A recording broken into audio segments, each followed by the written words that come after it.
जागा विकत घेण्याला माझं कुठलं ऑब्जेक्शन नाही, परंतु 10 रुपये द्यायचे आणि 100 रुपयावर सही घ्यायची हे चुकीचं आहे.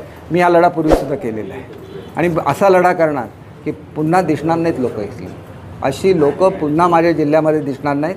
कारण मी ज्या वेळेला टोकाला येईपर्यंत थांबतो, एकदा टोकाला आलं की मग त्या लोकांना कशा तऱ्हेने त्यांची जागा दाखवायची हे मला चांगल्या तऱ्हेने माहिती आहे.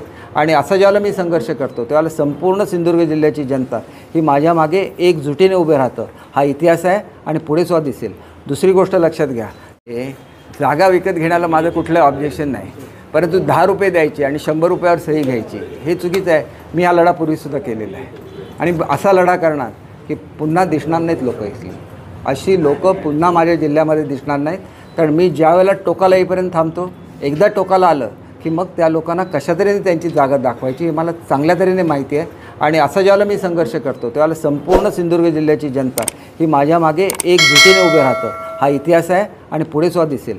दुसरी गोष्ट लक्षात घ्या,